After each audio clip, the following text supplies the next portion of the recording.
Oop. Hello, everybody. Do you like my hat? Oh, whoops. Hey, where's the game? Uh-oh. There it is. Ah, there's the game.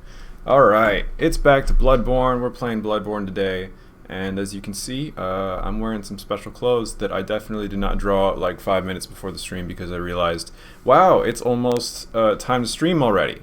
So I might be a little muffled. I also might be a little louder because I adjusted some sound settings. And so I'm going to have to adjust exactly how loud a lot of my setup is. So work with me here. If things are too loud, I've just adjusted my capture card. And unfortunately, I didn't really have time to really test to see exactly how loud it is. But yeah, let me know. Let me know if it's too loud. Alright, here we go. Oops, not play online. What a fool I was. Get out of there. And fortunately, that just puts us into the regular offline menu. So let's make sure I'm loading the right one. Hazashami, and we're off. Alright, I've legitimately not played at all since last time. And that's okay. I might be a little rusty. We'll see how it goes. So here's another check for how loud things are, especially if I'm like sparking stuff and like swinging. I want to make sure I'm not going to be too obscured by the game. Although I do love the game a whole lot. Actually, I'm going to change my brightness settings on my TV too. Just a second. How's everybody doing?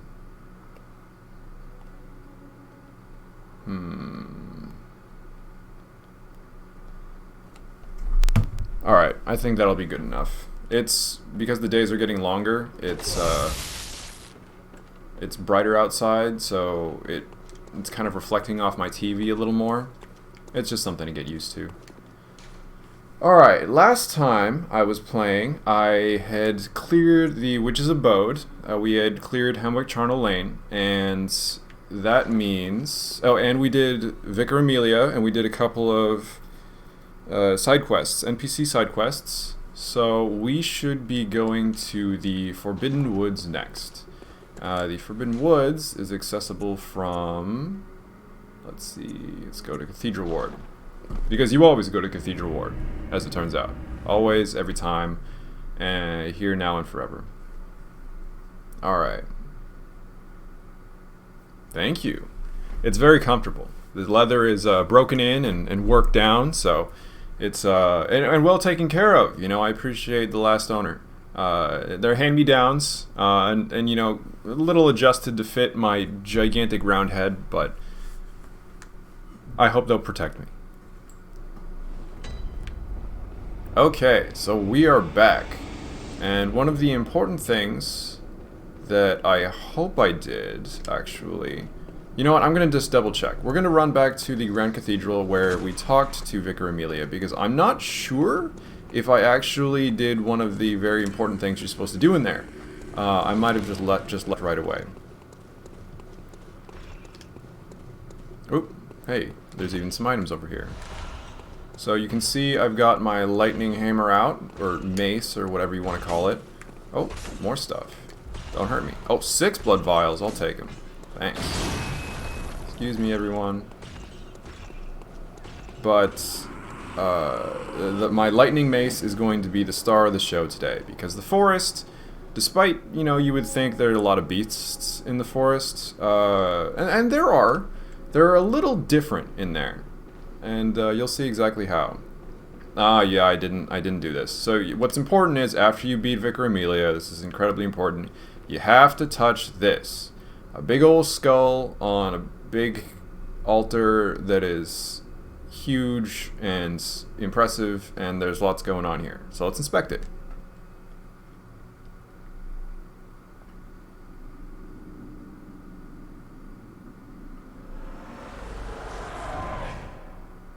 Master Willem, I've come to bid you farewell. Oh, I know.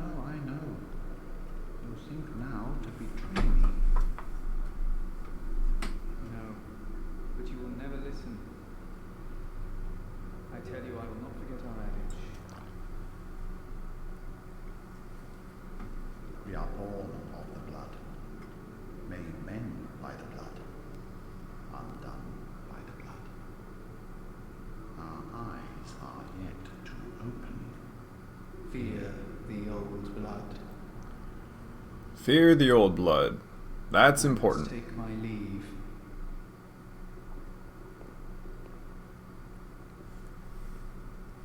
What it means? That's cryptic. Whatever.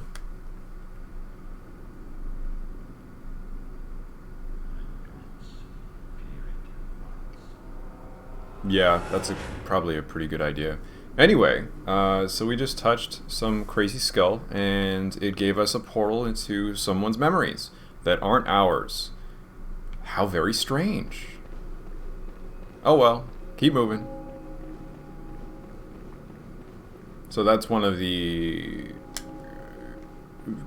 That scene involves, two very important characters. The setting of Bloodborne and why things are the way they are when we're here. And that context is something that is difficult to unveil, let's say, but it might become more clear as things go on. So just kind of hold on to the fact that there are two people talking, and they're talking about some strange things.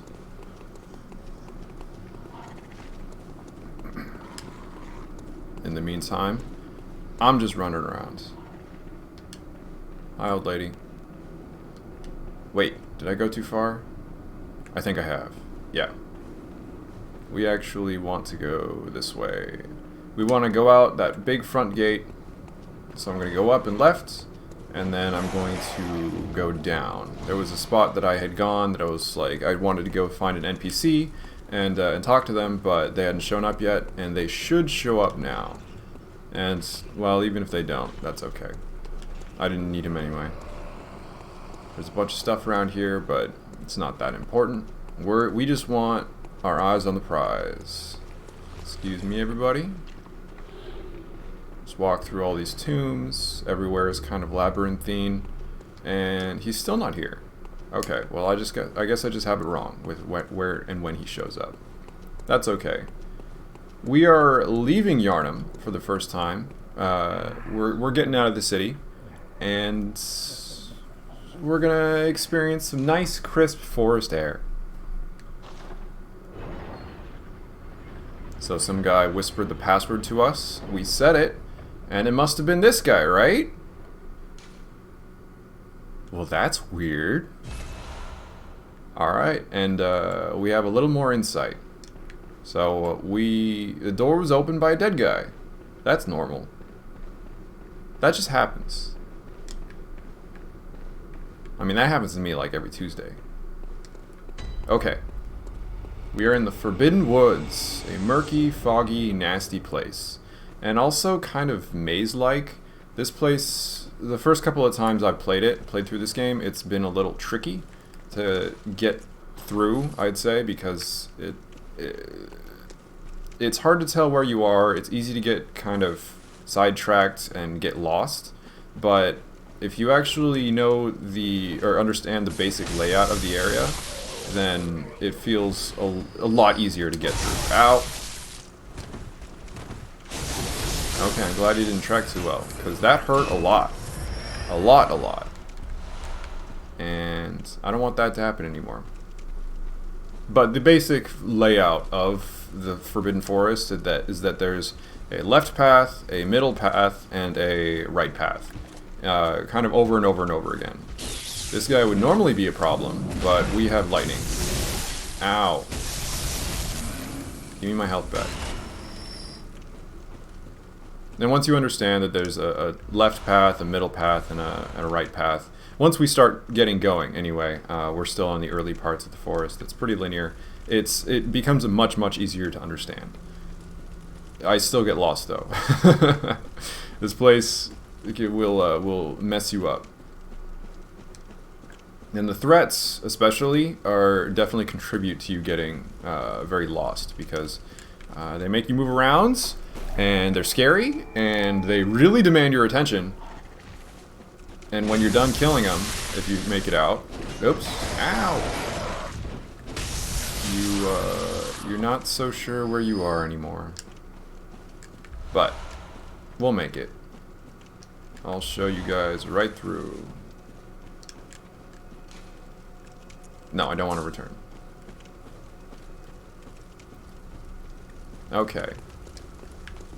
So I said, you know, I have this mace and everything, but I think that actually might not be the smartest idea for the early areas of this map, because one of the problems with this mace, this lightning mace, is that it's very, very, very low durability. And when you're low durability, which I think is like 30% durability or something like that, maybe 40%, your damage goes way, way, way, way down.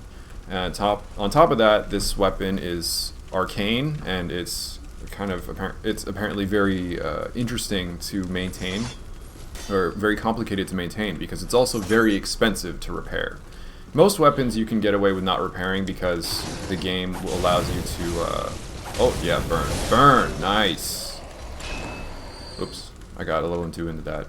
Most weapons you don't need to repair a whole lot, because when you upgrade them from like +1 to +2, they naturally get repaired as part of that process. The problem is, let's get the pebbles out. It's pebble time. The problem is that doesn't really apply for the Tonitrus, for the lightning mace.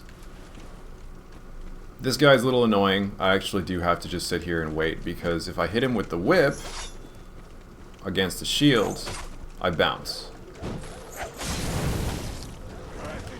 Alright, it looks like I've aggroed some dogs. Where are the dogs? There are a lot of ne'er-do-wells here, so I want to be careful about how I approach this. There's one. Okay, one dog down. So these guys, they throw just oilers, and those hurt. Those don't hurt on their own, but there's a lot of fire, as you might see around here. And typically where the ambush happens, the most effective is when you're right in the middle of all of those patches of fire. And you can die real fast in the middle of those. So gotta be careful. But if you come from behind by going over land like I did, taking care of that big guy with the rake, you can just get behind all of them and get your 10 quicksilver bullets and everything else. Not bad. Okay, so we have a middle path, a left path, and a right path. The right path is a little hidden, but we're going to go right path, which is not actually very long, and we're going to do something a little tricky. So I'm going to run here, which makes this guy run directly away from me, which is to the left, which is good, because this is an ambush full of crows. We don't want to go in there, and actually that's a dead end. We've already gotten what we need, let's move on. Middle path, I'm just going to show this off, is enticing, because you know, you see kind of this red background and stuff, all the lights. It's definitely the most eye-catching, but if you walk onto this shoddy little bridge here, it actually collapses underneath you, and then you're stuck in an ambush position. So we're not going that way. Instead, we're going to follow the flowers, which does have an enemy, but also is the regular entrance to this very hostile village, as it turns out. Why they're hostile? I have no idea. It couldn't possibly be me. Alright, more beast blood pellets. I can't help but pick those up, even though I'm not going to be using any on this run. And what are you? Okay, that's always useful.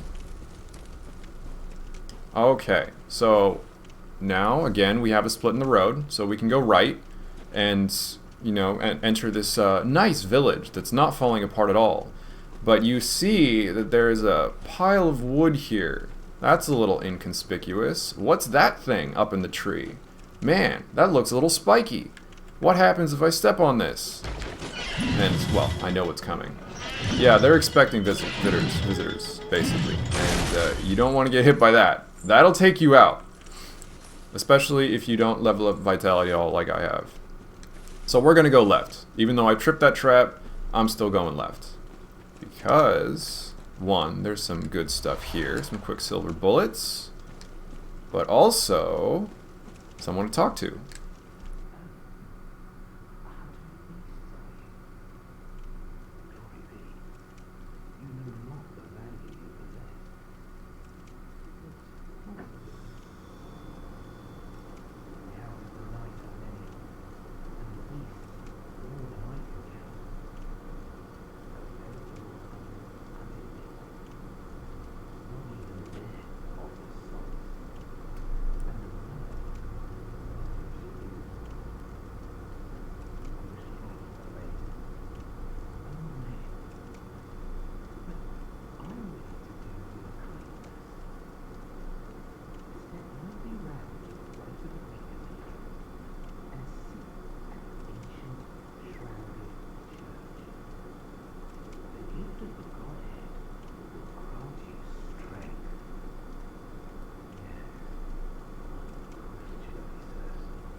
and we get an item.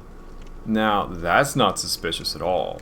What would be the problem with having someone talk to us like this and just give us a creepy little stone that is totally above board and cool? And just a little strange overall. A latticed, deformed rock, or perhaps a meteorite, appears useless, but possesses some odd gravitational force that prevents its riddance. A dubious soul once said, and all that stuff that guy just talked about. Specifically, right away, the game's telling us this is dubious, this is strange, don't trust that. And honestly, when I first played this game, I didn't know what the hell that the church they were talking about was, but it turns out Great Cathedral here stands for Grand Cathedral, and then you go right around it and you see another church, which is closed for a while. And something about a godhead.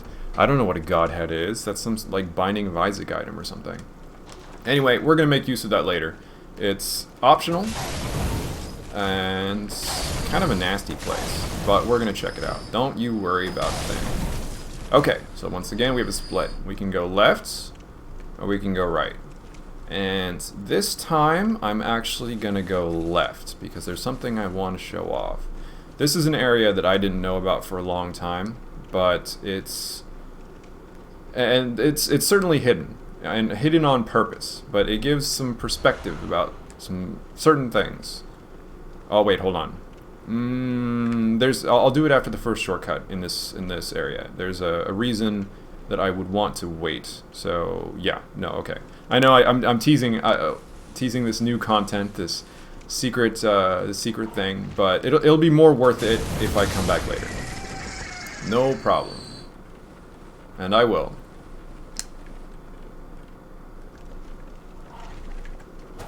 After Vicar, things speed up a little bit. Or after the Vicar Amelia boss, I should say. We get a bunch of church stuff, which is just hanging out on this body on the this roof for some reason.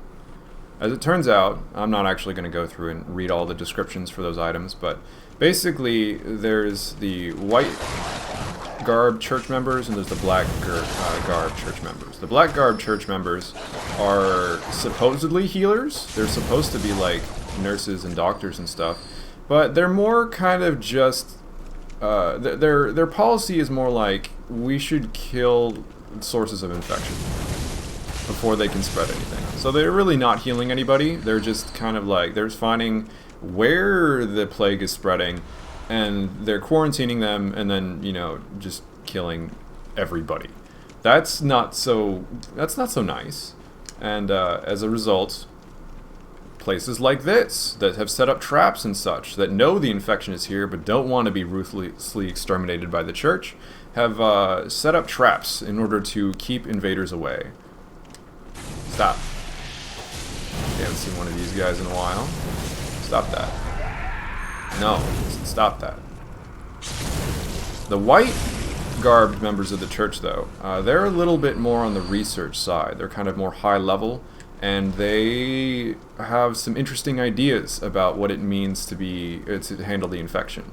Like, in order to more adequately test cures, let's purposefully infect people in order to see how it spreads, how to contain it, and how to manage it. So we have better ideas of how to prevent it in the future. The church is not so nice, as it turns out. They're not exactly very pleasant people, and these villagers have lots of reason to be scared. Especially considering how much power the church has. Stop. So I'm coming up here because this area is above kind of a long corridor that I'm going to be going through a little bit later, and these guys just throw Molotovs, and they hurt, so I'm not about to suffer them to live. Okay, not bad. I could just drop down right away, but wait, did I grab Beast Roar? That's an important item. There it is. Okay, Beast Roar. One of the forbidden hunter tools made by Irreverent Izzy. Borrow the strength of the terrible undead dark beasts, if only for a moment, to blast surrounding foes back with the force of a roaring beast. The indescribable sound is broadcast with the caster's own vocal cords, which begs the question, what terrible things lurk deep within the frames of men? That's an excellent question. Let's rip one off. So you just grab it, you kind of huddle over it, and you scream, and it creates a shockwave that knocks everybody back. That's incredibly useful. Costs 2 bullets to use, and it also has a high, I think 15 arcane requirement. So it's not really used by everyone, but those who can use it and find there are reasons to use it, because you can use it pretty much whenever you're being comboed, and you can knock yourself or anyone else out of the combo in a lot of cases. It can definitely save your life. It's like it's using a bomb in Toho, a game that I cannot stop thinking about because honestly I had a lot of fun last night playing that. Okay, but it's Bloodborne time. One thing at a time. Is there anything here? No. Oops. Hello. Get back. Stop that shit. Oops. I thought he would stagger, but I was wrong. Got our 2 blood vials back. Got some quicksilver bullets, so we're packed up. So that ambush I mentioned before, where it was kind of in the middle, this is where you would... This is not where you would end up. You would end up in one of the other little alleyways that leads into a nastier spot. Oh, that was nice. My swing bent me down just far enough to the point where I didn't get hit by that. I'll take it. I'll take that. There are a couple of other goodies around here that I want to pilfer. Not there. Not there. Bear with me. And some more enemies that I want to make sure and take care of.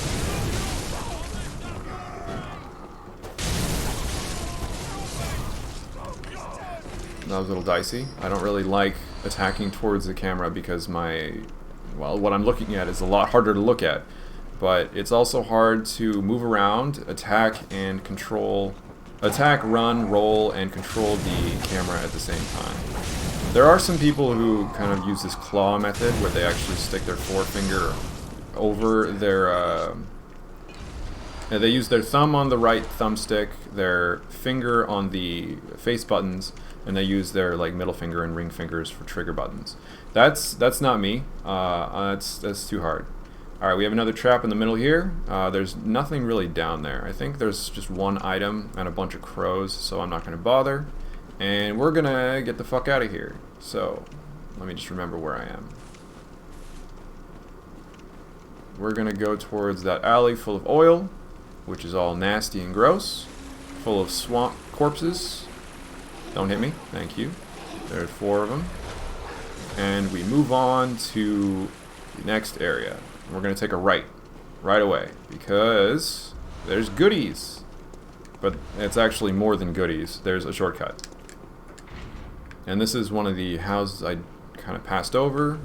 But now we can go from the little village all right through to past Ambush Alley, basically. Well, I called that Ambush Alley, but as it turns out, there's a little more to Ambush Alley than just that. Hello. Thank you. More bloodstone shards. I'm all stocked up. I'm pretty sure, I'm almost positive I can hit +6 with my cane now. We're gonna run past these guys. There's a gunman on top. Take care of him. And go back down to take care of these guys. Always, you don't have to, but I really prefer to... Oop, now that's gonna hurt. I really prefer to take care of the ranged threats first, because, well, if they interrupt me at a bad time, then it's usually over. Okay, I'm going to top off despite not being all that hurt, and I'm going to run to the right here. Now, there's a bunch of broken down houses all in a row here, and I want to be real careful about how I move through, pass through between them, back and forth, because... I mean, I take this little back entrance here, and that's for good reason, and I'm going to dash right across and not stay in the alley any more than I have to, because there is a guy with a big fucking cannon, like a straight up loading cannonballs, and he blasts the middle of the alley if you're in there for too long. So, and that, of all things that will kill me, that will definitely fucking kill me. So I'm not going to give him a chance. Oops. No problem, I have the whip. Alright. So I'm gonna dash across, but let's see if I can get... Yeah, there he is. Actually, it'd be better to deal with him first. You can fire another one off, jerk. Nope. That's fine. But now that I'm behind it, I can fire it too. Boom. He can shoot it much farther than we can, which is annoying. But it's okay. Oh! Okay, back up, back up. I thought I dodged that.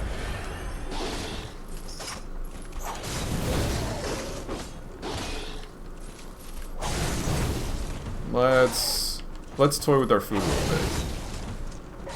From a distance. And taken care of. When in doubt, I'm usually just gonna back up and play it a little bit slow. Wait for a pattern that I recognize, that I know I can punish, and then crush it.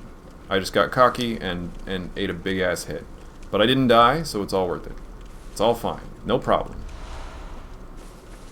I'm even still topped off on health. Okay. Now I'm going to let my Thunder Hammer shine, because there are some new enemies to encounter. Like this guy. It's just a man with a bag on his head. Right?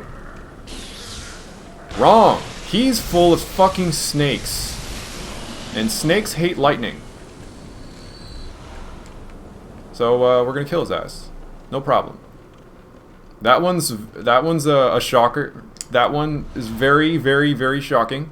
He just shows up. He's like, oh, what's his deal? And you can actually like repeatedly knock him out of his animation if you have a hard enough hitting weapon. But if you don't, snakes pop out of his face. Now, these, if they're aware of me, I'm going to use the whip, because these snakes are, well, they're extendo snakes, as you might imagine. But that also means that I can do lots of, you know, like you're fighting Dalsim, and you know how you can, like, if he misses, but you, like, jump and kick his stretched out hand, you hit the whole Dalsim. It's the same idea. You're just punishing big-ass hitboxes. Alright, so this is where things start to split again, but we're going to go right and up, because here we have a shortcut. And not just the shortcut. This one's really useful, and leads to that door at the beginning of the woods that we saw earlier, but there's something else. So let's open this up before I forget, or something goes horribly wrong. Okay. Have you ever wanted to talk to a man with a bucket on his head? Well, in Bloodborne you can. Ah, a new face, are you? And an accomplished hunter, it would appear. I am Volta, master of the League. Members of the League cleanse the streets of all the filth spread about during the hunt. Like any half-decent hunter ought to. You've seen enough of these wretched beasts, freakish slugs and mad doctors. Sentence these fiends to death with the help of your League confederates. What do you say? Why not join the League? Absolutely. I'm already ripping and tearing all over the place, so let's get in there. As a hunter, well should. Commit the start. Our own Carol Rune, symbol of the League. Alright. This guy is so fucking angry about monsters and everything that he invented his own Carol Rune, which is weird and hardcore. The night brims with defiled scum and is permeated by their rotten stench. Just think, now you're all set to hunt and kill to your heart's content.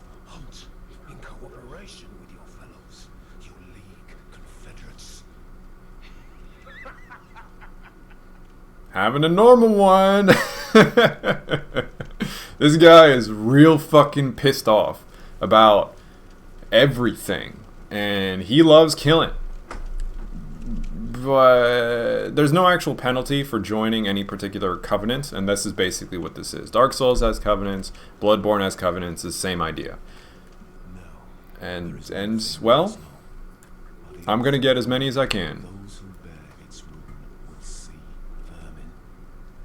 Vermin rive deep within all filth and are the root of man's impurity. All vermin are to be crushed. The League exists to expunge all vermin, ridding us of any trace of human corruption. And so, until we are rid of all vermin, you must continue to hunt and kill. This bloody fate is ours alone.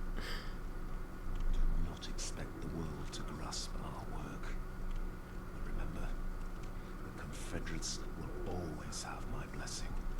And each other. Always. He's always got his boys' back, you know? I mean, it's understandable that people wouldn't get what he's doing, but it's also kind of harder to appreciate what he's doing from probably you know, a wider standpoint when he wears a bucket on his fucking face all the time. As it turns out, you can actually get the bucket. I keep running back to talk to him, but you can get this bucket. You can wear the bucket too. Bloodborne has some goofy hats, and this is one of them. It actually has one fucking eye hole. And what's more, there's two versions of the bucket you can get. If you join the Covenant and you do a good job, well, I think if you kill him, if you kill him, you can just get the bucket. But if you do a good job in the Covenant, he actually, because he's the master of the League, he crowns you the new master and gives you the better version of the bucket that he keeps in his back pocket or something. Oh, what's this? The eye of a blood-drunk hunter beckons hunters to the hunter's nightmare. A deformed creature will whisk you away outside Wheaton Chapel. So remember that, like, kind of galaxy, like, star thing that would have picked me up, like, an episode or two ago? Now I can make use of that portal, because of the eye of the blood-drunk hunter. The eye of a blood-drunk hunter. Its pupils collapsed and turned to mush, indicating the onset of the scourge of beasts. And man, it is. It's kind of nasty to look at. A hunter who goes drunk with blood is said to be taken by the nightmare, destined to wander forever, engaged in an endless hunt. It is a fate that no hunter can escape. And, yeah, so, you know, if you go crazy, a little too crazy, you just look like that. That's normal. That's just how it is around here. Alright, so I have a lot of blood echoes, so I'm going to fortify my cane. Oh, I was sitting at +3. Okay, +5 is going to make a big difference. And let's go ahead and upgrade my flame sprayer again too. Okay, and I want to repair my tonitrus because, yeah, with how little I used it, I did 6%. I used 6% of it basically, and we don't want that. Okay. Is there anything I care about here? Nope. Alright, time to level up. Welcome. Very well. Let's level up. Alright, 44 fucking arcane. I'm level 42 and I have 44 arcane. That's a lot. That's ridiculous. It will only continue to be more ridiculous in the future. Let's buy more blood vials. Okay. Forbidden Woods. And we're back. Whew. Oh, whoops! I've forgotten my ticker tape this whole time. How will people appreciate what I'm doing without my death counter? Anyway, yeah. Since I hadn't played since last time, still 4 deaths. Nothing new.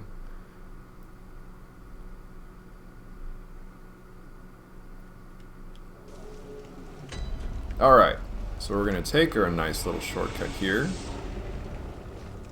and we are going to go say hi to a special someone. There are a lot of people to meet in this episode. Oh, actually, let's go ahead and reset this just in case. Just in case. Because there's always a chance that I can die to one of these snake assholes. Alright, we're doing about 20 more damage. That's not too bad. Oops, that's too far. There we go. I think the part that really gets me is the fact that all the snakes just, like, go straight back into his brain. That's rough, man. Okay. Hey, buddy. Oh, I was late. Get back. That attack hurts a lot. He just grabs you, and all his snake friends give you a good night kiss. Oops, I didn't mean to do that. Ow! Ow! Rude. Well, he paid for it. Get back in there, you stupid fucking snakes.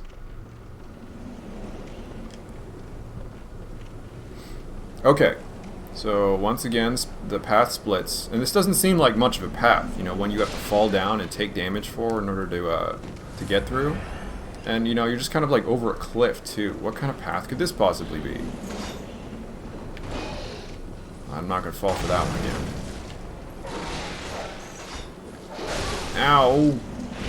I fall for another one instead.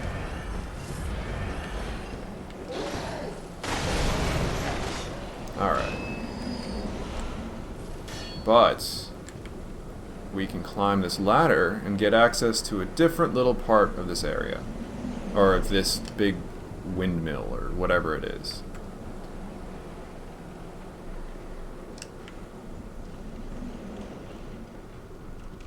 So, we're here in the windmill. Got some mildly precarious walking around to do. And we get, well, some poison knives. This is a hint. A hint for what's to come. But we're actually going to be doing something a little different. I'll explain why that poison knife's a hint, but it won't come into play here. Let's grab this. Hey, some more poison knives. That's weird. Oh, look! Some survivors!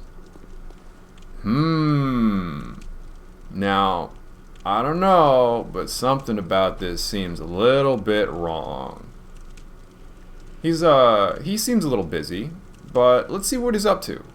Excuse me, let me just walk around this body, or stand right on top of it. Whoa!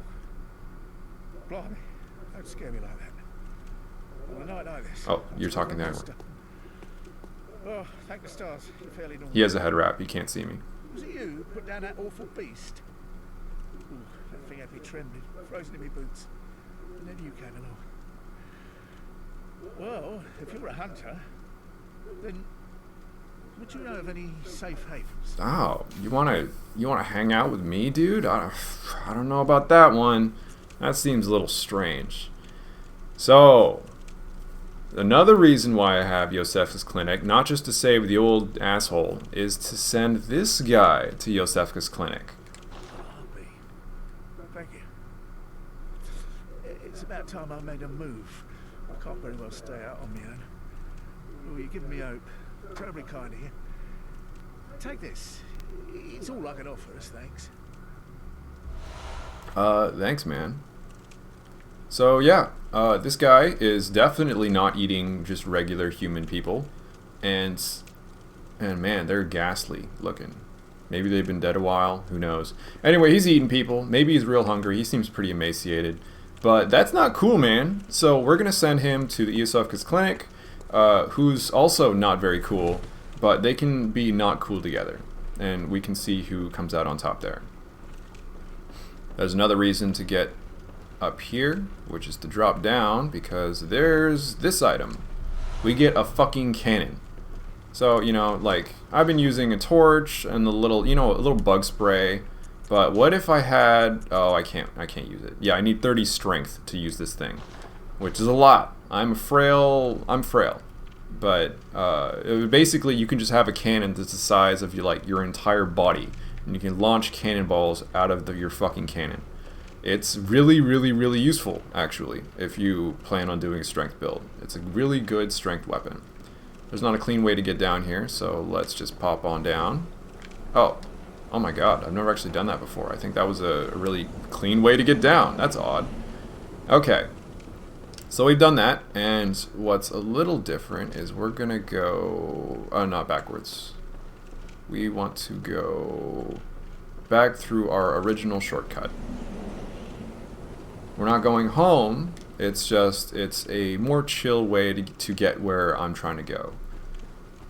There was a split in a path that had all those dogs in cages, and I said, oh, let's go this way. Oh, wait, we should wait.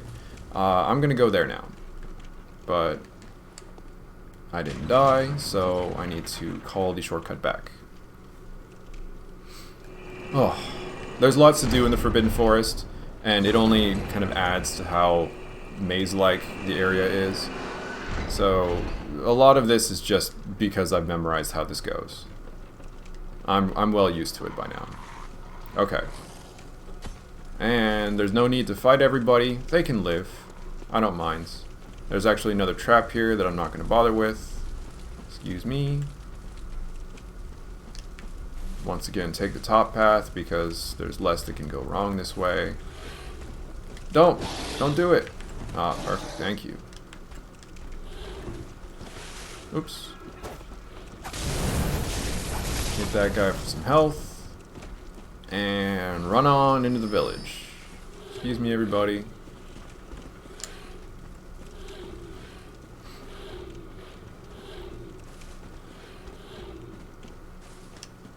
I know I'm playing this game, and I'm like, there's lots to do and actually lots to kind of keep in mind, but I can't help but run just a constant soundtrack of Toho in my mind. Reimu's theme was amazing, and it does make me a little sad that I have to. I'm playing as Reimu, you know, because well, she seems more appropriate for my level of skill, but. Or especially to get used to how Toho works, but fighting Marissa means I don't get to hear Reimu's theme, which is a little too bad. Anyway, we're going further into this little area on the side, and things are a little strange already. We get like these hulking giants. That's a silvery lake and gigantic tombstones. All very strange. Also, the silver lake is poison. It's all fucking poison. And there are worms. And I hate the worms. I really hate the worms, but I can't find them, so I'm a little worried. So, okay. Let's put on an antidote so I can nibble away. They taste like Mentos. Are they all just deeper in? Okay, they are very, very, very resistant against fire. Let's not use fire. Ow! I hate the worms. Jump at me.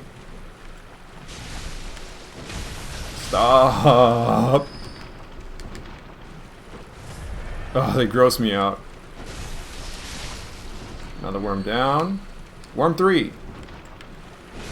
Just gigantic fucking leeches that hop out at you. I think there's another one. Shit. I'm in a bad spot too. Ugh. Okay. But we get Arcane Blood Gemstone, which is useful because, hey, I use Arcane. That's for me. Alright, let's mosey. Get out of the poison lake. Because there's a little back entrance to this area. Although I do want to pick up some of the goodies. So we're not even going to bother fighting those giants. There's not much purpose to it. We're going to come up against this this ladder. This very, very long ladder that also has an amazing amount of bones at the bottom of it. Now, I mean, there are lots of bones everywhere, but this area is a little extra with the bone thing. So keep that in mind. Just lots of fucking corpses and skeletons as we continue to climb up. And note how long this ladder is. Some more bodies. If this was Metal Gear Solid 3, you know, you'd hear someone singing right now. If I could sing, I would sing it. Alright, let's hurry it up. Oh, so we're done here, right? No. There's another pit full of bodies, but you'll also notice that this is looking a little more familiar. What's up with that? Keep going.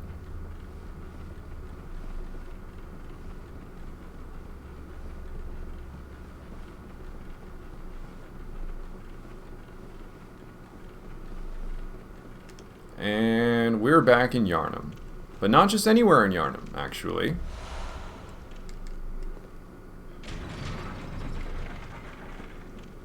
Now, this is a gate that frustrates a lot of players because it's at the beginning of the game. I mean, okay, granted, I never actually looked back at what the clinic looked like, but we are back at Iosefka's clinic. That's weird. What's with all the bodies? So let's keep going in this back entrance. What's the deal?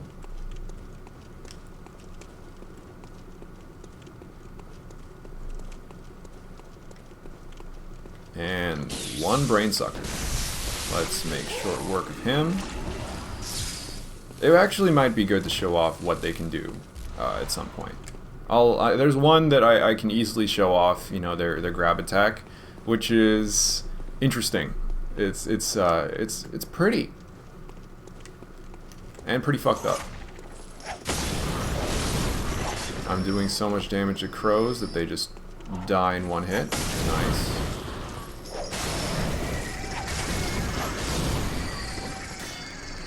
Okay, so we're in Iosefka's clinic, but a part of it we've never seen before. So, let's see.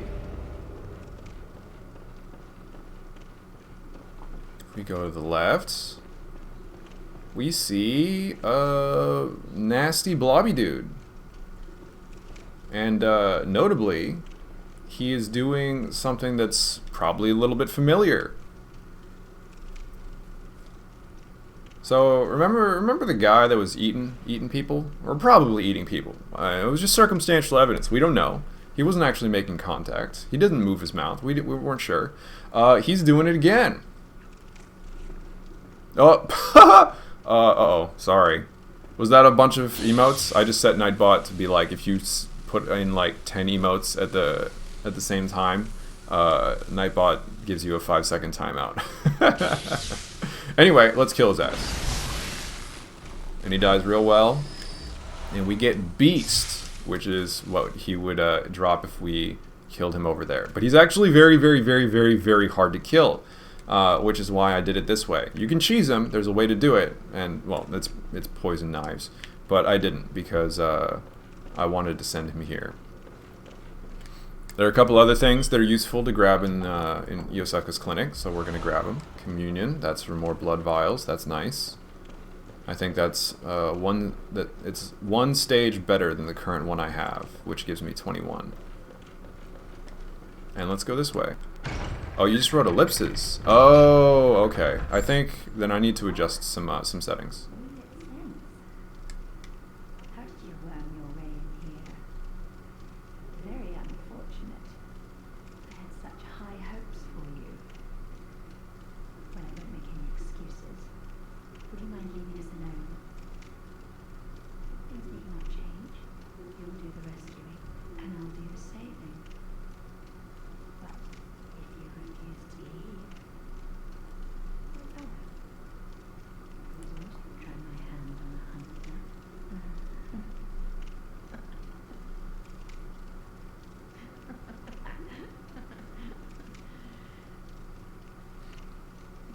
Isn't anyone normal around here? Anyway, so that's false Iosefka. We can actually go up and fight her if we run up there. And we're not going to do that. She's still useful. In other ways, let's say. No, she's a bad person, but I'm aware of it because I have metagame knowledge. So I'm not going to kill her. I just avoided giving her too many subjects for experimentation. So, this is where we woke up, and there's a weird item here. We're going to take a look at that in a second. But, So here's what these things look like from the front. Oh. Oh, this one does attack me. I forgot. Anyway, let's take care of it. It attacked me. It gets to die. Oh, that's weird. Unable to acquire Eosefka's blood vial due to inventory or storage max. So, this thing I've got in my inventory that I got at the beginning of the game. Well, if I use it, I mean, I can't pick it up. So, but I can get another one right here. No problem. So yeah, false Eosefka used, or the original Eosefka for her nasty experiments, let's say. And this is what happens when you're subjected to experiments by Eosefka. Gross.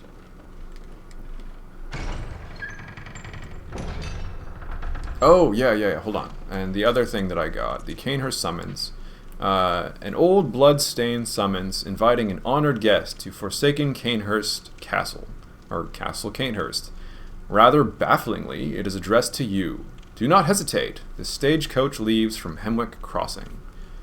And, I'll wait on going there for a little bit. There is an amazingly useful item there, but I'm not going to make use of that item for a little bit. And I'm also going to be running through that area so I can get it. Yeah, so the reason why that enemy had her blood vial is because that's her. That was Eosefka, like, after experimentation, basically. So, false Eosefka is doing some nasty shit. And changing people into weird alien monsters that have some shell of their former self, apparently. Anyway, not my problem. I've got bigger fish to fry. Oh, excuse me. Okay, so we want to go back to the Forbidden Woods, and we're going to make proper progress. Doll is Moe. I like Doll.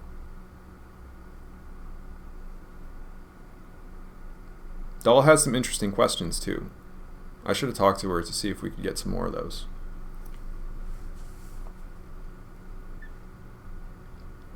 But for now, we're just going to clear the rest of the Forbidden Woods, which is actually, I would say, what's coming up after this is the meaty part of it. There's a bunch of like running around in this area if you know what you need to do, which is honestly a little aggravating. But the real Forbidden Woods starts here. It's just making your way through a bunch of shit. And fortunately, I have all the tools to do so. So let's bring out the torch again, because this area is kind of dark.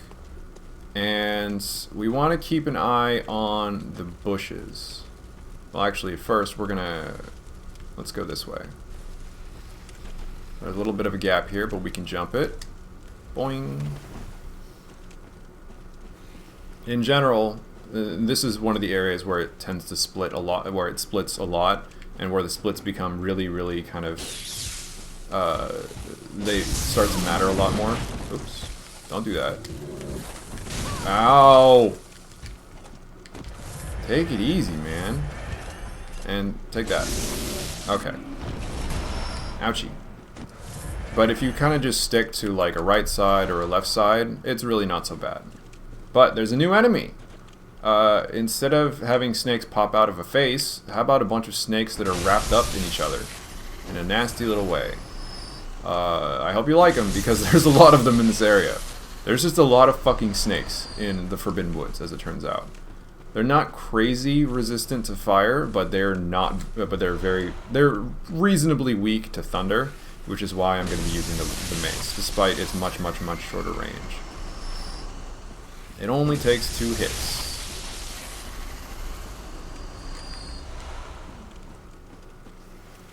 And really, the snakes are kind of pushovers. They're really just there to soak hits and kind of slowly creep up on you. Honestly, pretty annoying. But that's okay. Because they die fast, because I know what I'm doing. Apparently I don't know what I'm doing, because I'm already getting mixed up. Oh, there it is. Behind the big grave. Alright, we could just sneak up on that guy, except for the fact that there's a couple of snakes hiding in wait. Ah, crap. I guess I'll just take care of this guy. 1, 2. Ow! He has a fast attack. I should remember that. No, no, no, no! Ooh! Nice try, buddy. That scared me. I'll admit it.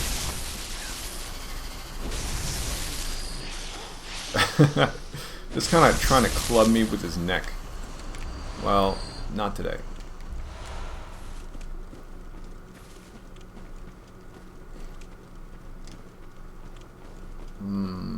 Let's move on. And I think there's yeah, so there's not just small snakes, there's big snakes. Big snakes are real annoying. And actually I am going to use my cane on them because I can hit them from behind a big tree. And while they try to scoot around... Oh, shit! Okay, see, that's the role of small snakes. Just kind of piss you off like this. Alright, taken care of. Whew. Exactly. What if a rat king but made of snakes? And then Bloodborne was born. 1, 2, 3. No, there's the item. More bloodstone shards. And I think that's the only one I needed in order to get a plus something. A plus 6 something. Alright, we're going to continue hugging the right side. And we're making good progress here. Let's zap. 1, 2. Oh, I missed. I was hoping to get a little more done than that. Okay, back to Kane. We're going to take it slow, because there's 3 of these guys. I can hit 3 of them at once, and also I can stay a good distance away. Because, I mean, fuck, they're snake people. Well, I guess they're not really snake people. They're people full of snakes.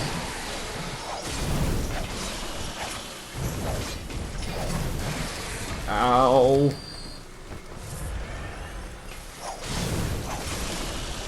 Taken care of. I guess what's the more nuanced term? Person full of snakes or snake person? Ow! Leave me alone. In fact, I'm going to top up again because that almost killed me.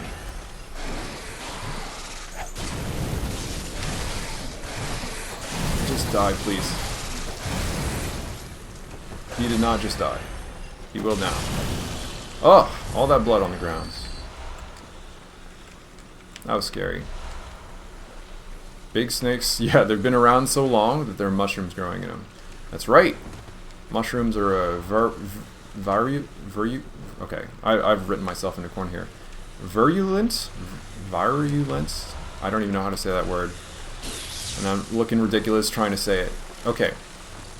Here, I'm just going to use Molotov cocktails. Because these guys are loud and annoying. Huh! Eat fire. They do stack up a bit, but I can get in there. Time to put all my pebble skills to work. Oh, better angle. Nice. Okay, the other one I can just take care of on its own. I'm not too worried about it. We're actually just going to drop down. Yeah. I got 2 big swings because it's just so big. I hit it twice on the way down. Okay. Now it's kind of easy to get mixed up where I am here, but I find that this clearing is a useful kind of landmark because I believe that there's a pig up here. Nope, nope, I'm lost. I'm not actually lost. I know the way forward, but I just don't remember where everything is anymore. Or where certain items are, let's say. But honestly, I have most of what I need, so it's not too much of a problem. So now these snake guys, they have whistles to call, you know, the squad, but the squad all dies anyway. Whew. Nice try. You can't get a whistle to summon snakes, unfortunately. I've looked. I've tried. We got a pig. Let's handle Pig Boy. Poke! Man, I do a lot of damage to him now. Yeah, I do more damage with just by stabbing him than I do ripping his guts out. Thanks, Arcane. Thanks, fire damage. Let's see. More snakes. It's always snakes. Oh, I missed, but I did get their attention. Oh, where could that have smashed glass bottle come from? Maybe up here. Oh no, I missed! Woo! Nice try. More snakes? More snakes. They all just got summoned over here for some reason.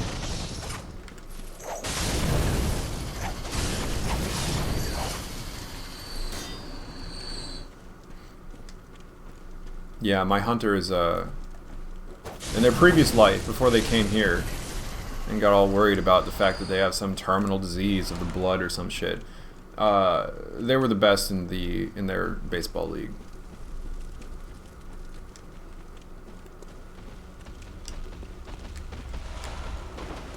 They're out of practice, but they've pitched a perfect game in their lives. They could do it again. Alright, so this lake is another nice landmark and another split in the road, so we're gonna go this way. Left. So normally, if you're just kind of exploring and playing the game, this is where you would first run into these blobby heads, let's call them. They drop some good loot sometimes. Actually, that triangle gem is real nice. And sometimes they're fuzzy. Normally I would show off what they can do, but because I have such little amount of life, I'm not. Because I would die very fast.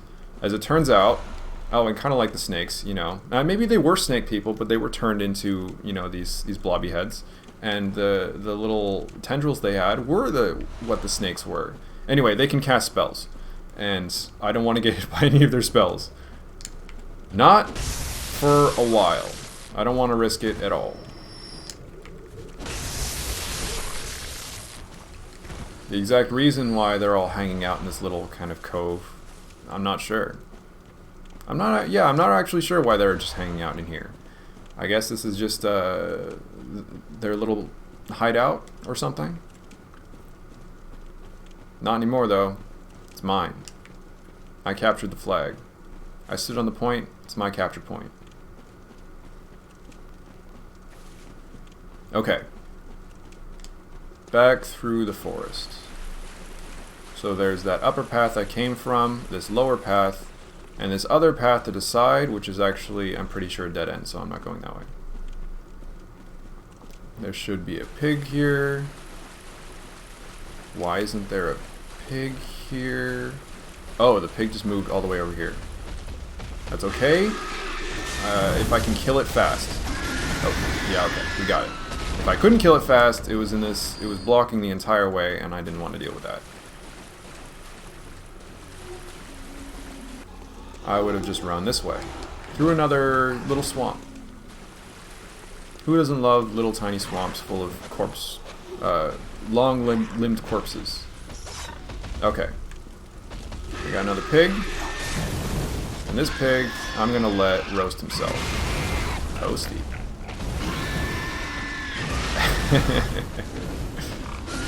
Alright. We're eating good tonight. Pig down. And now, I've skipped a lot of the woods, but there's not much I actually really care about in there. I've gotten most of the things I've cared about in the first half of it. So we're gonna open this. Oh shit. Back up. Switch weapons. Got the whip. I'm running out of space. Oh, he gave me space. That's nice. He gave me more space. Oh, shit. Huh. Yeah, nothing personnel, kid. Okay. Now, I'm playing offline, which means Oh no, I didn't set the Carol rune. Oh, this is going to be interesting. So normally, when you have the Impurity Carol rune that I got from Buckethead, I would be able to go back and I'd be able to summon somebody there. This is not worth it. And that person that I could summon would make this upcoming boss fight way, way, way, way, way easier. And I was going to say, you know, if you're ever if you're ever struggling with this fight, you could summon the person that's right here if you get the Impurity rune, and your life will be much easier. I didn't get that, so... Oh, I almost forgot. I actually need to get the other shortcut. Holy crap. The other shortcut's really important. Whew! Oh, man, I'm glad things went a little awry there, because this would have been bad. Running all the way back here sucks if you don't have the shortcut. So I'm gonna run. I'm gonna, you know, deal with a little bit of that pain and run all the way back for the shortcut that I totally forgot about, because damn, I need that thing. It's already kind of a long run to the boss as is, so anything you can do to kind of make that easier is great. Alright, let's see. Hold on. Where is the shortcut? Uh-oh. I'm supposed to be the one that knows Bloodborne. People getting hurt. Not my problem. I think I've got to deal with a couple of snakes. So let's pebble. Oops, that was nearly long enough. Nice. Oh, wow. I guess they must have been running into fire, because he wasn't supposed to die in one hit. I mean, I'll take it, but...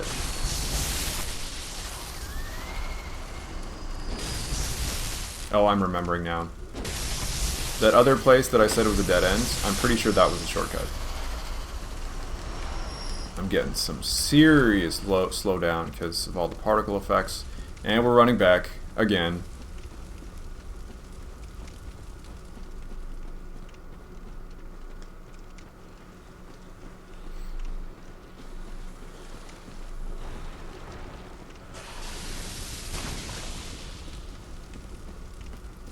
Every time, I don't usually follow the brick road, which will get you there. It's just, it feels weird to follow the brick road. It feels a little wrong. Because it twists enough to the point where it's like, am I going in a circle? Even with all my experience in Bloodborne, I still kind of feel that way. Yeah, this is it. So, this is not a dead end. This is a place I really don't want to die. Very frustrating.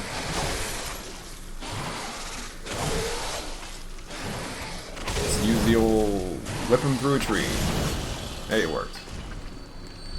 Give me the blood vial. Okay. I don't think there's a doorway that I have to open in order to unlock this shortcut besides using the elevator. I just want to make sure. And yeah, we're good. So we're back in the windmill. So this is the other shortcut. Okay, I am set to go fight the boss, and I will try it without the summon, just for the first time, just to see if I can do it. I think it's more thrilling if I do it without the summon, so let's give it a shot. Plus I have 41,000 blood echoes. That's high risk. Run back through the swamp.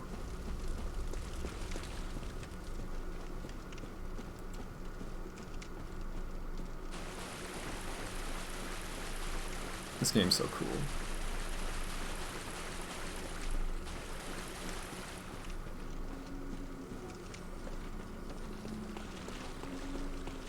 Don't hit me. Don't hit me. Leave me alone. Thanks, guys.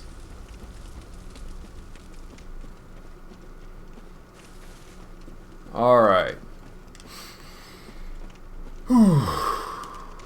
Now we have everything we need. I'm gonna keep this on. I'm going to... I may as well keep Beast Roar on. But I think that's basically all I'm going to have. So once again, lightning's going to be important. So let me double check to make sure my lightning weapon's okay. 85 durability is fine. I have +5 flame sprayer and a torch. I will change that to pistol. It probably won't get used, but it's good to have. I'm going to give myself 29 bullets, and let's fight. This fight's a little different because there are 3 of them.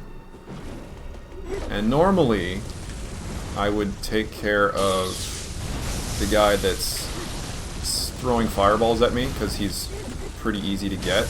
But I'm going to take out this guy because he's really irritating in phase 2. And phase 2 being after you kill one of them.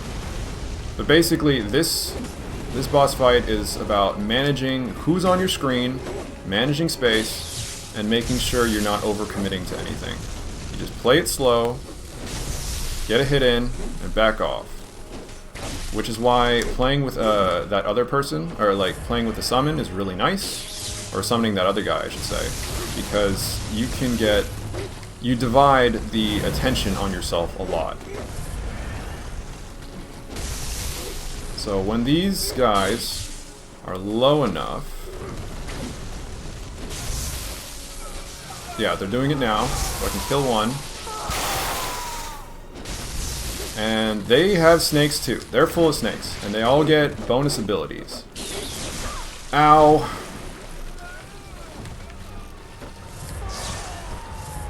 Wait, what? Oh, is he not dead? Oh my god. This is bad. Oh no! He wasn't dead! Oh, 5 deaths. So I was wondering why I got knocked up into the air like that. Oh, I'm frozen. So I was wondering why I got knocked up into the air like that, and that's because the guy I thought I killed was still alive. Ugh. That sucks. Anyway, his, so there's Fireball guy. I'm gonna go home and get that summon, just to prove how much easier this is. There's the guy that just throws fireballs that home in on you. There's the guy that just breathes fire at you. He also has a sword. And there's the guy that's just sword, you know, big weeb.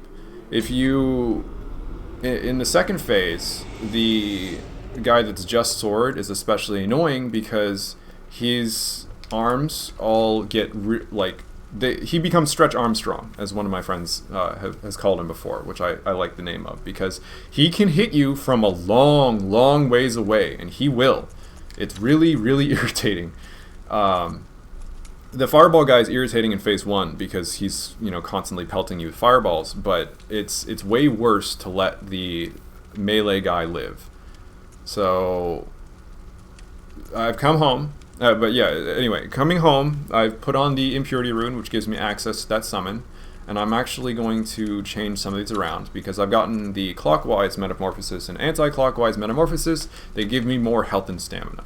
Stamina is great. That's 10%. That's fantastic. That's a lot. That will probably give me another swing for rallying, or even if I don't, I can just that's more time to roll away, or more rolls when I'm trying to back off after rally, and I get more health, which is just a little tiny sliver, as you can see at the top there, but it still counts. Every little bit counts. Alright.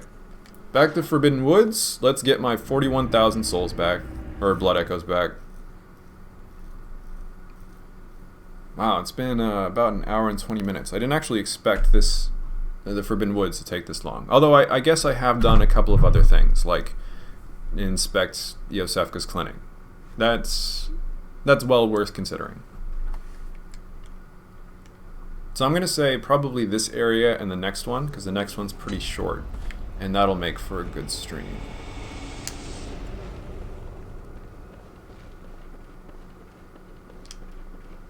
Oops. Make sure it's here.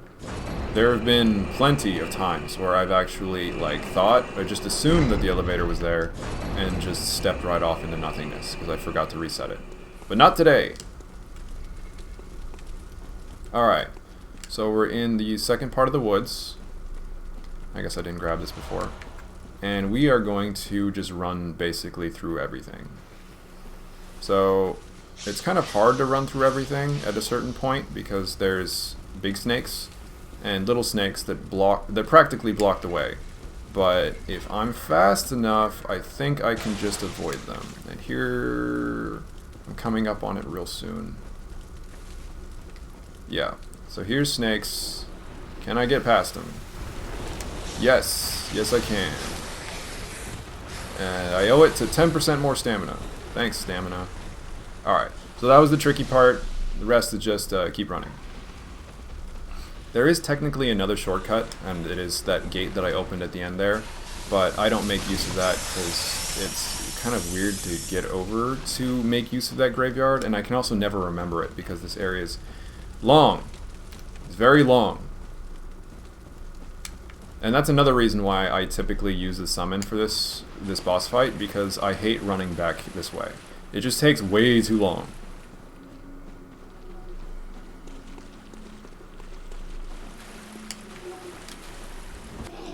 Alright. Scream. Nice. 2, 3, 4. He almost got me. Alright, topped off with an extra blood vial. And let's go up. Yeah, you can see that because I have the impurity rune, I have access to one summon. That guy's useless. He's just kind of a jobber. He's that lightning guy that I took care of before, which would be cool, except for the fact that we're fighting fire guys, not lightning guys. There's no need for... Oh my god. Just a moment.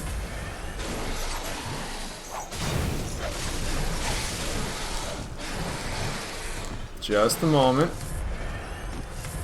Okay, out and attack. Oh, God. Well, that was 5 fucking blood vials. But it doesn't matter, because I have this guy. If you're part of the Impurity Guilds, or Covenant, you get this guy. And also if you have the DLC. Old Hunter bells are DLC only. So, we get the younger Madara's twin.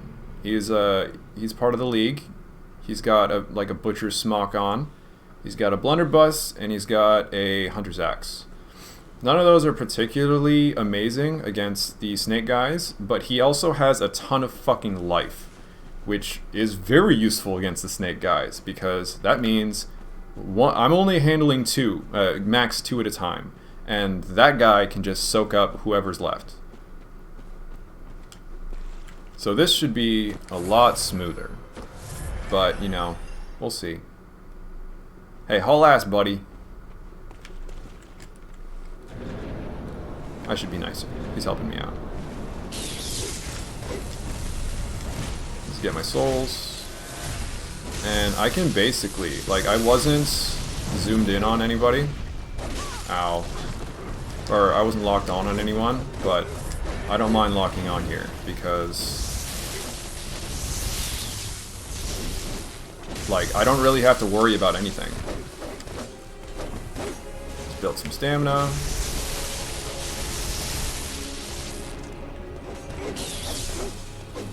It's a proper duel. Ow. Give me my health back. Alright, phase 2. Let's make sure I fucking kill this guy. Okay, he's definitely dead now. Alright. Let's take this one down. Actually, let's leave that to him. Because phase 3 is the most dangerous part of this fight, in my opinion. And I'll explain why in a moment. Hopefully you won't have to see why it's the most dangerous part, but we'll see.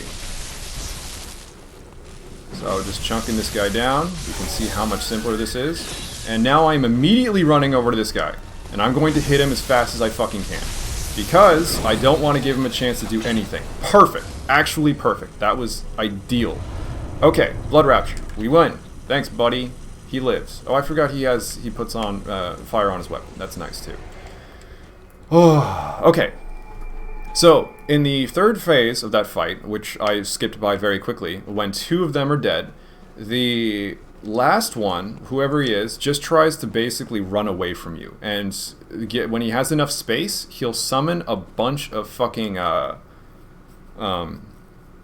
summon a bunch of snakes. But like, instead of the regular snakes that we saw, not even like the smaller snakes or the bigger snakes or snakes, you know, living inside of people or bursting out of chests like those bosses. These snakes are about, they're like Sekiro size. You know the big white snake that like hounds your ass in various areas? They're that big. And they just pop out of the ground and they make a big fucking swipe across most of the arena, and it's really hard to catch and it's really hard to see where they're coming out of the ground, and it does a lot of fucking damage. Anyway, so we've gone past the Forbidden Woods and we're going into a new area, Bergenworth. And there's some interesting things here, like some bug boys who will try to jump on your face and scream into your ears. And they have lots of limbs. These flea people are very gross.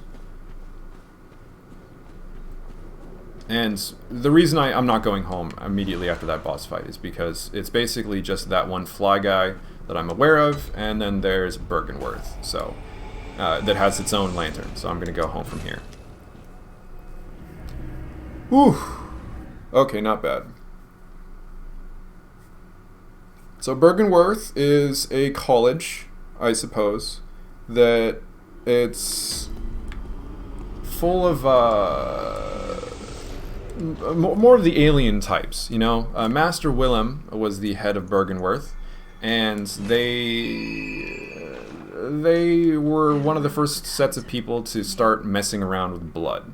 And the reason why they did that is because they didn't find that blood was, you know, necessarily like invigorating or anything. It was the fact that blood, for some reason, has, or the blood that they found in particular, has some connection to aliens. And they want to take advantage of that. They want to be more alien-like, let's say. And they're using, they use their power and influence as a secret society of Bergenworth to make that happen. How successful they were, that we'll see. And I mean, even the answer to that's still going to be cryptic, but it's they're one of the main reasons why things are kind of as fucked up as they are, let's say. And it's not, you know, it's not entirely their fault. They were being, I suspect that they were guided along in some ways, but they kind of kept it up. And well, it's just unfortunate. It's a little tragic. I'm being very cryptic. I'm not explaining everything, and I mean, it's hard to explain everything, but towards the end, especially like after I've beaten the game and gotten the ending that I'm going to get, I think it might be worth, you know, doing like a quick recap of like, what the fuck was all of that? What the hell was all that about? And kind of bring in some of my own interpretation, because this game, if there's one thing about Miyazaki games, is that there is room for interpretation. In some of the other games, I think it's a little easier to kind of nail down what the fuck's going on. Or people have, you know, put in the work to actually piece together the story through like item descriptions and stuff. But Bloodborne always seems to have one or two things that kind of... Oh, shit. So this is what happens if they scream on you. It doesn't do any damage, but it does build up this nasty bar. And that bar, I do have very high... Oh, it was... I'm just barely safe. Okay, yeah, if I would take most of my life as damage if I let that bar fill. It would almost kill me, and I didn't want that. So if I get grabbed again, I have to basically run away. Let's see. These guys are also surprisingly tanky, but I think it's because I'm not using an arcane weapon. I have a fire weapon and I have a lightning weapon, but these guys are more weak to arcane. And that's just an oversight by me, but it shouldn't matter in the end, because they're not too many of them, and it's not that big of a problem. Okay, So here's a brain sucker. I'm gonna let him eat my brain, because I haven't shown this off before. If he kills me, you know, whatever. Slurp! Oh yeah, he did kill me. That one was worth it. So yeah, brain suckers are gross. They're pretty nasty. And they kill you pretty quickly. So typically what they do is they kind of shoot those glowing orbs from their fingers, and that's a grab attack. If it grabs you, you mash to escape. But usually it's not going to be enough time for before it can grab you and suck an eyeball out of your head. And I don't mean like out of my face, like one of my 2 eyeballs on my face. There's an idea that insight is literally sight inside of your head. So that 32 number that's in the top right of my screen, that actually means I have 32 eyes that are open and looking around on the inside of my brain right now. They also, the more eyes you have generally indicates the more knowledgeable you are about the world, or in forbidden ways, let's say. Kind of matching Arcane in some ways. They're slightly different, but my brain is wriggling with fucking eyes. It's gross, and it's kind of cool. Alright, let's go take care of this guy. He's weak to thrust attacks, so this should be fast. Okay, he's actually just weak to elemental in general. But definitely thrust attacks too. Alright, good. We're making good progress. We're most of the way through, we're halfway through Bergenworth already. It's not a very big area. But there are a couple of notable features. One, that's the college. That's where they have all the research. They got their observatory on top. And they've got a viewing deck as a second floor. It's a pretty cool place. You know, it'd be cool to, you know, study here. Except for, you know, the kind of things they study. And then you have a gigantic fucking moon. Which looks a little bit weird if you kind of look carefully. Why is there that light from there, but there's the moon reflecting super cleanly on the lake over here? That's weird. Well, we'll see. We'll investigate. There's some assholes that drop down from the top. So they actually take a little bit of damage because they fell down, which I think is kind of funny. Oh, that's bad. It's not so bad. Easy, no problem.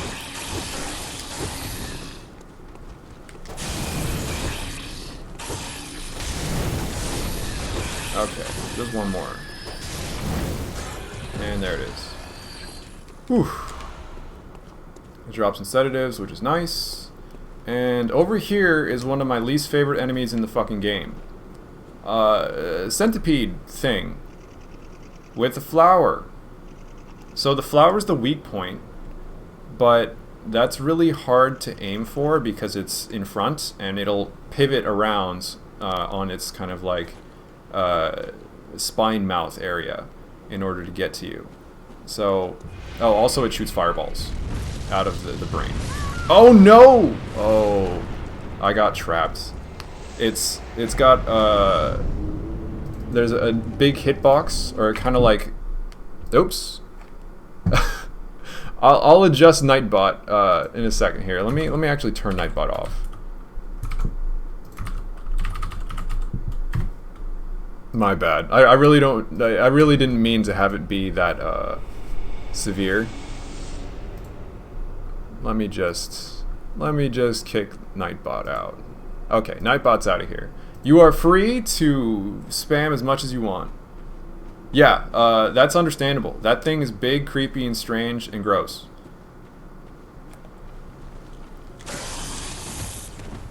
One, two, three, 4, 5. I need a 6. Ow! Ow! Ow! Ow! Oh, leave me alone.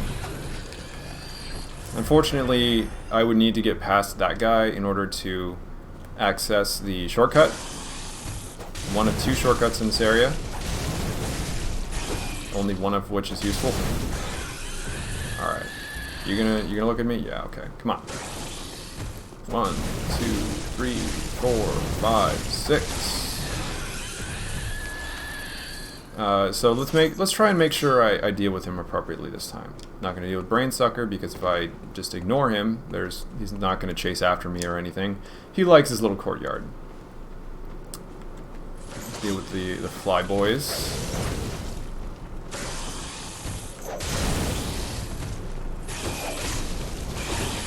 Let's whip around. And another one down. Okay. Oh, he's turning... no, he's looking at me. Don't look at me. It's actually better that he goes into the little courtyard area, because that's more space to fight him. Which is good. I want that. Oh, he's looking at me. So, I believe there are 3 fireballs. He doesn't turn that fast when he's doing it. But he does kind of hit it behind himself and can aim straight down, apparently. Anyway, get used to looking at this, because this is what fighting this guy is like. Okay, it's not like this. I want to be a little further behind him. Okay, there we go. If you're just behind his legs, he can't do anything to you. He just pukes. He tries to swing, and he fails. But also, it takes like a billion fucking hits to kill him, because his only weak point is the fucking flower. Oh man, I wanted to show off what it looks like when he dies, because that looks cool. But the grass obscured it. Anyway, he's down. No problem. We get a Great One's Wisdom while looking at the moon in kind of this very particular way. And let's continue. Only a little bit more to do in Bergenworth. The college itself is more just a kind of a spectacle than anything else. It's an important landmark, definitely, but we'll get through it pretty quickly. It's only like a 3-story building. Compared to everything else in Yharnam, this is small potatoes. Okay, so there's the shortcut that allows me to just go in straight away. And here is the interior of Bergenworth, and there's a fight coming up that's not a boss, but is probably harder than some bosses in the game, especially depending on who you ask. There's a hunter that is defending this Bergenworth and what it represents, or what its secrets that it has, and I need to kick her ass. She has a cane too, which is cool, because we can just try to whip each other from far away. But also, I don't want to be too far from her, because she knows a couple of things that I don't.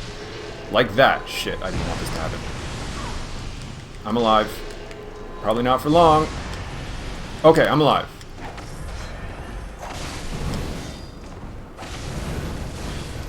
You do not want to back too far away from her, because she will use some nasty things. Shit. Dodge! Okay. Didn't make it. If she uses the cane, which is a useful tool. It's the one I use. I like it. But because I'm familiar with the cane, it's actually not too bad to fight against her. If she's in cane form, it's pretty easy to just dodge every time you see something. Damn it! If she's in whip form, you can always, watch what she's doing first and then react to it. Oh, fuck. She also kills lots of people. She's real good at it. There's a reason Bergenworth is hidden and well defended, and she's contributing. Ay, ay, ay. Alright, let's get her this time.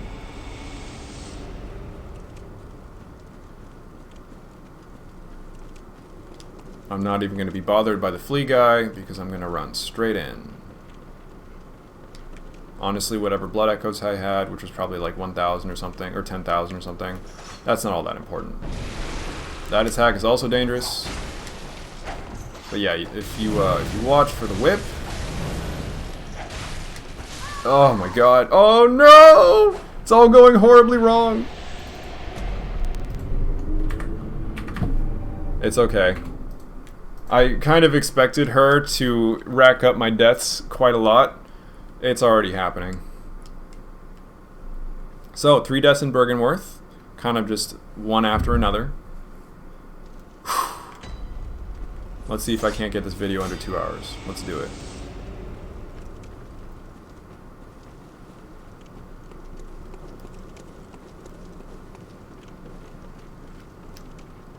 Actually, I might be able to do something a little tricky.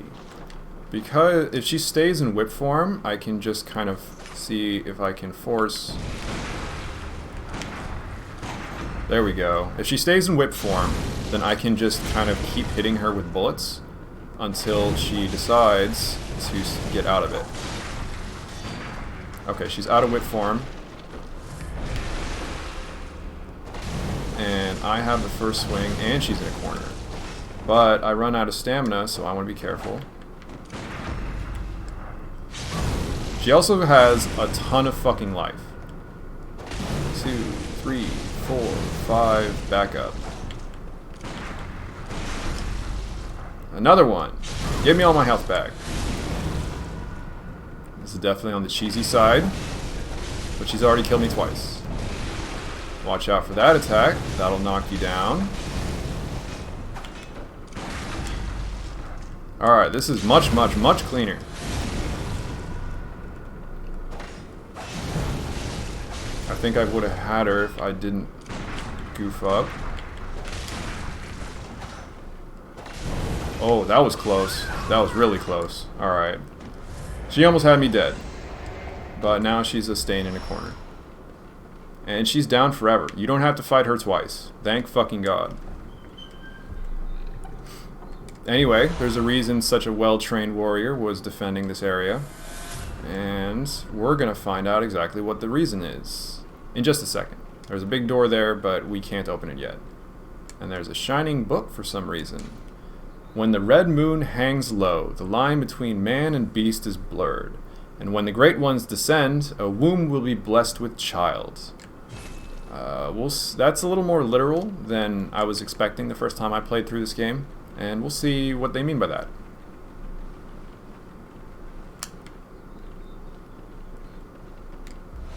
Lunarium key. So that'll let us open the door over there, but we can continue going up. And there's one more enemy here. Just trying to ambush us. We're too smart for that. Okay. I actually forget what's in this chest. But it's in a chest, so... Oh, empty phantasm shell. That's actually worthless, which is too bad. It adds arcane damage to a weapon, but the problem is it's always just 80 arcane damage. I make, because of how much arcane I have, how much I have invested in my arcane as stat, which is a separate from arcane damage, which I'm now realizing is kind of annoying because it's overloaded. It doesn't do anything for me, especially since I can't buff already elemental damage weapons. Hey, look, it's Master Willem. He's looking old. He's got a nice chair though. He's just chilling. And also has some like cordyceps coming out of the back of his neck. What's he have to say? What's he about?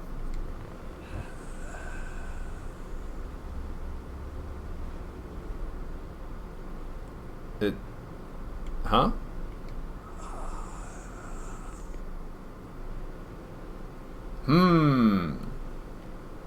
Well, okay, it turns out he doesn't have anything interesting to say at all, so let's kick his ass. He's surprisingly beefy for an old guy, and he's also full of pale, gross blood. Pale blood, you might say. But he leaves an important item. Eye. Which, aside from being thematic with all the eyes in the game, is really useful because it boosts your item discovery a lot. Okay, next boss. That's everything. Let's top off here because I will probably use my Beast Roar.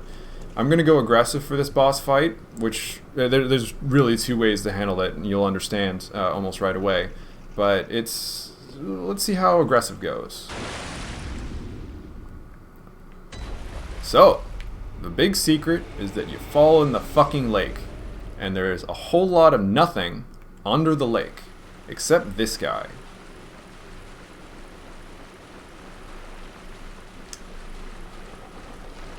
This is Rom. Everyone say hi to Rom. We found him. So, Rom's full of eyes. Rom's pretty gross, and it's actually not aggressive until you hit it once. But as you can see, it's not just eyes on the rock face, which is actually a high defense point. It's eyes all over the fucking thing. Oh, I guess they're not really as much on the back sides. Anyway, we hit the fight to start it off. We can't do much damage. Oh, we can do damage. I'm wasting time. But Rom doesn't do a whole lot to start, except summon spiders and be weak to thunder. But the spiders are real assholes and very aggressive. And there are a whole lot of them. And the interesting thing about this boss fight is... I want to be careful. I actually staggered him out of his teleport. Is that round 2, he will teleport away, and there will be more... Where the fuck did it go? Oh my god, I hit round 3. Okay, we're forcing the aggressive play. So, this... that's a little faster than I expected. And now Rom will cast spells. And Rom casting spells is dangerous, as you might imagine. And it makes me have to look for an opportunity, because I basically need to run the fuck away when he is surrounded by spiders and when he's casting spells. And I also need to keep an eye on him because he will do shit to me like that. So we're going to run through a bunch of spiders. There are a lot of spiders to run through. I feel like cutting through here. It's a good thing I have that stamina buff. I don't like this. Back up. Ow. So Rom has some excellent ways to get you off of him. And I think I've kind of lost my opportunity here, which is making this really hard. He also thrashes, which is tough. Alright. I might have to just work my way through all the spiders, which is a drag. Okay. No! Damn it! Okay. That actually went a little not as planned because I accessed his third phase a little too quickly. Because I do too much fucking damage, as it turns out. So, we're up to 9 deaths, almost double digits, but I'll try the aggressive strategy one more time. The slow strategy is you just slowly kill all the spiders one by one until they're all dead. But that's not how I roll, I guess. Okay, 53 durability, I do want to go home. That's not much at all. If my Tonitrus starts breaking on me during the fight, I mean, my damage goes way down, and the fight extends, basically. And we can't have that. It's probably more expensive than that, actually. Let's see. How expensive is repairing my weapon? 527. Okay, not crazy bad, but still annoying. About 10 per durability point. Much more than other weapons, to say the least. Anything interesting here? Henrique's stuff. No. Let's buy some blood vials, some bullets. And let's get back in there. Let's mix it up.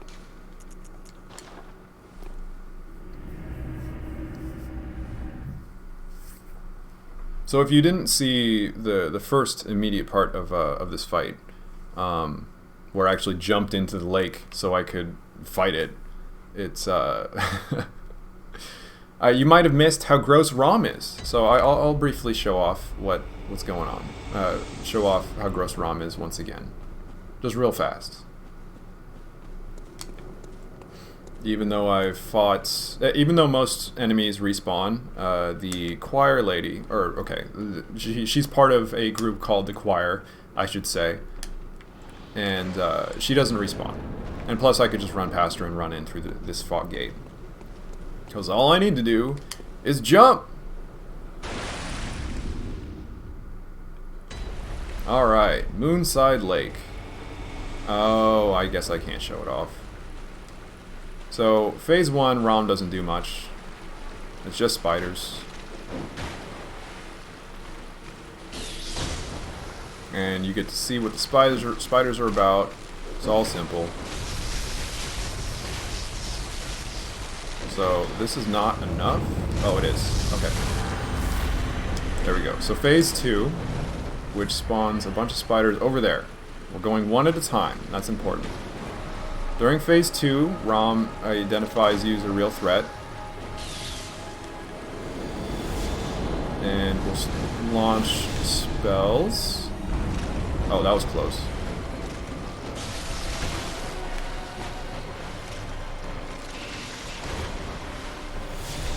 Oh, that's bad. Oh, no. Okay, if it's 2 deaths, if I'm up to double digits, I'm just gonna start taking care of the spiders. This takes a little while, a little longer, but it's worth it for a consistent kill. Yeah, rip. Oops, don't do that.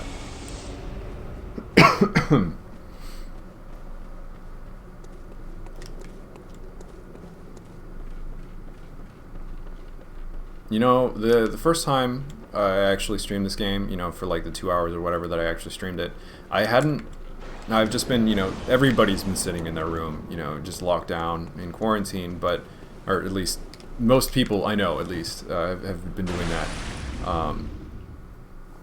And most people have, hopefully. But oh my god, my brain's a mess.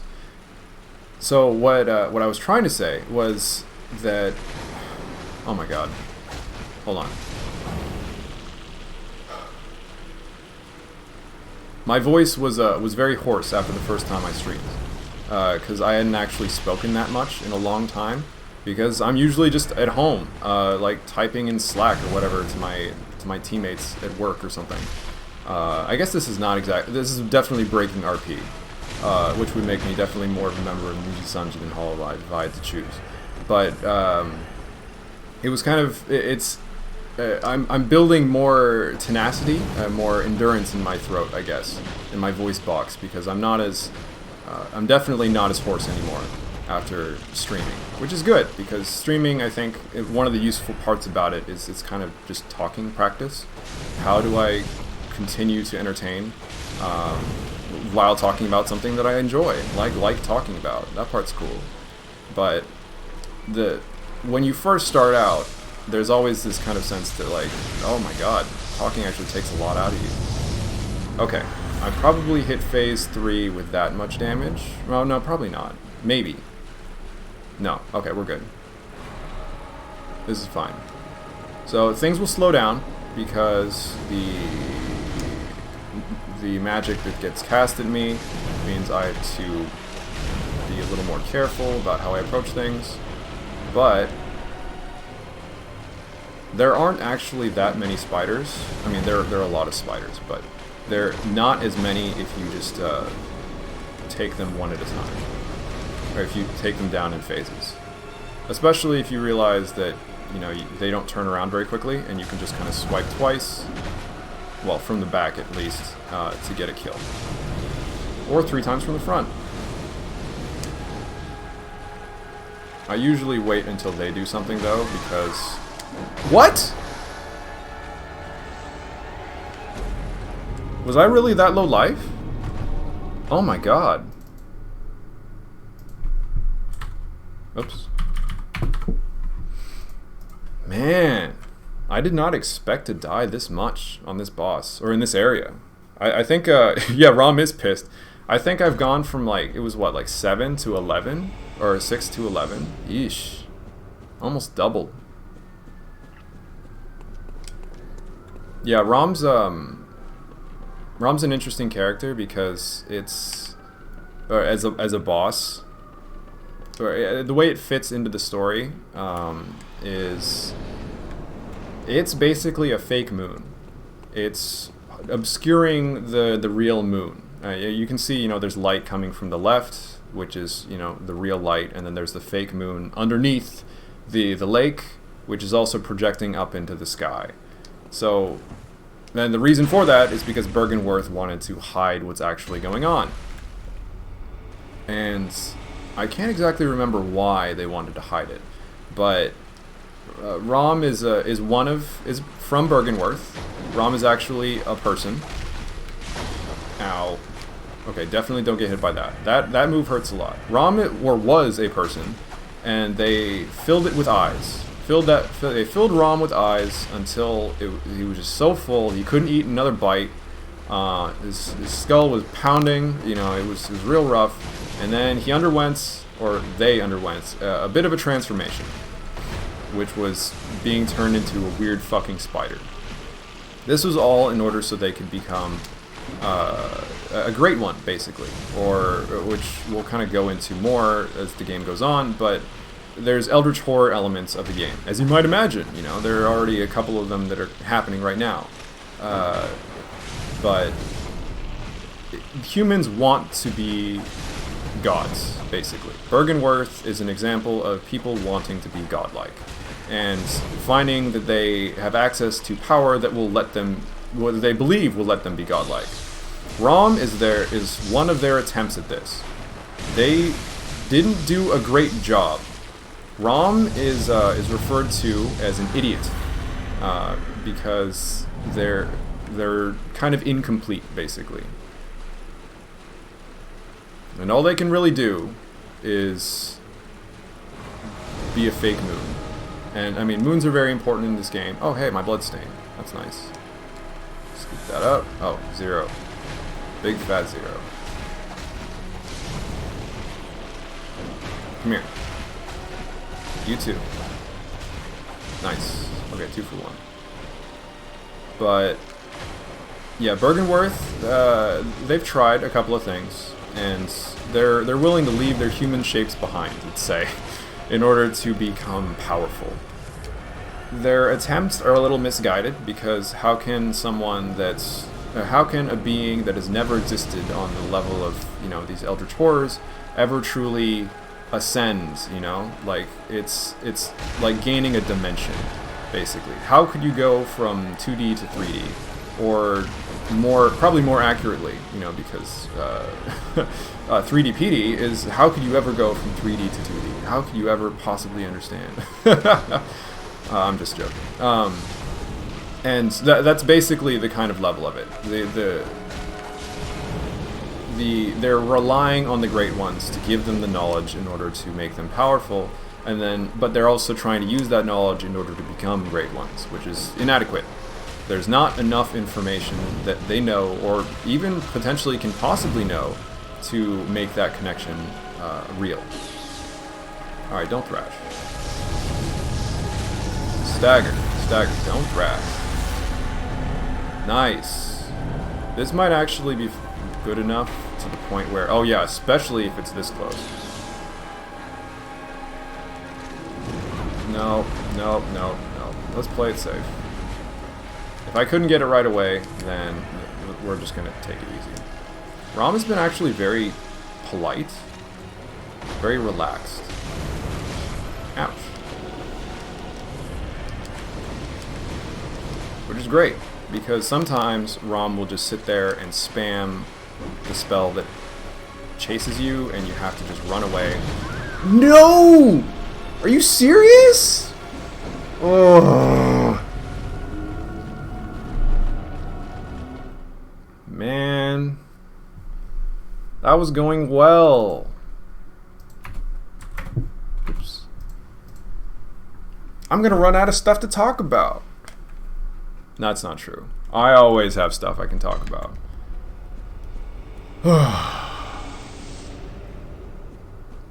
But I don't think I'm gonna make it under 20 minutes this time, or 2 hours this time. It's okay. Double check my nitrous durability, 90, that's fine. And attempt number 4? 5? Jeez. Or was it? Yeah, this is attempt number 4. My lack of health is starting to bite me in the ass.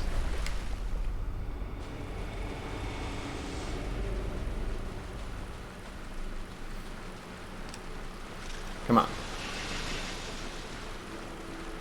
Part of why I'm getting owned like that is because, I mean, 2 spiders are hitting me at the same time, basically. And that's hard. It's hard to see all of the spiders on your screen at the same time, especially if they kind of spread out. So if they do one of their jumping attacks, like that one, or the one where they kind of bury their head in the ground and slam into you, maybe one of them show it off. I guess not. Those, if 2 of them hit me, if 2 spiders are on me at any given moment, I'm probably dead. So that's what makes this a little exciting, but also a little frustrating, because I thought I would be able to take care of this in 1 attempt, basically. Oh well. Rom has ideas about my hubris. 1, 2, 3, 4, 5. Let's give it 6. For good measure. Alright. Get over here. Yeah, Rom's casting 2 sets of spells right after one another. Oh no! 13.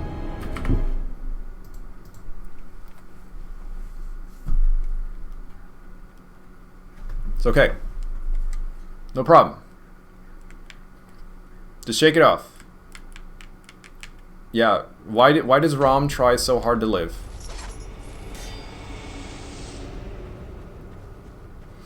Actually, that kind of, now that I've lost enough to the point where it's like there's a seed of frustration about it, I would say that, one, I mean, that's kind of the experience of Bloodborne, you know, it makes, or these Souls games by FromSoft, is that, you know, losing over and over and over makes the victory all that much more sweet. A little less sweet when I know I can do it and have done it before, but the other part is that the meta level here is that I'm streaming. I am attempting to stream and be a streamer, and part of being a streamer, especially one that plays games, is that inevitably you're going to get stuck. You know, you're gonna get stuck on a puzzle that apparently your chat all knows or can all figure out, and this isn't something that I have here, but something I see a lot in Western chats is like a big time streamer or like that's trying to figure out a puzzle or something is getting pissed off at chat because they are getting frustrated because they can't figure it out. They have the pressure of wanting to figure it out, but also trying to entertain. And chat's losing their mind or whatever, you know, trying to either trying to tell them how to solve the fucking puzzle, whether they want backseating or not. And oh, that was dangerous. Yeah, or in games like this, I think you see it a lot as like, oh my god, I cleared this first try, you know, like it was super easy, no problem. And I think one of the marks of a successful streamer is how well they can manage that kind of a situation. Like, oh, this is frustrating. How can they integrate that into their character in sort of an interesting way? A notable example of this is Lulu, who I think is probably one of the best examples of not giving a fuck about losing 1,000 hours in a row. I mean, her opening game stream was fucking Ghouls and Ghosts. And she just played it for like 10 hours straight, and this was like her second stream ever, where her first stream was literally just like, hey, this is my debut, this is who I am, this is what I'm about. So I thought that was really impressive, but she's also kind of made it into this, there's like I mean, she struggles with games, but she's got an amazing amount of tenacity that goes beyond just being, or just continuing to try and just like, holy shit, she's still going. Like her 10-hour Ring Fit stream, that is the ow, I didn't expect that to hurt so much. But I think it's really impressive that she's able to be so effective. Like she takes good advantage of her avatar. She just kind of looks at the screen like, oh my god, I can't believe that happened, and then she says one more time, and then does it 80 more times in a row.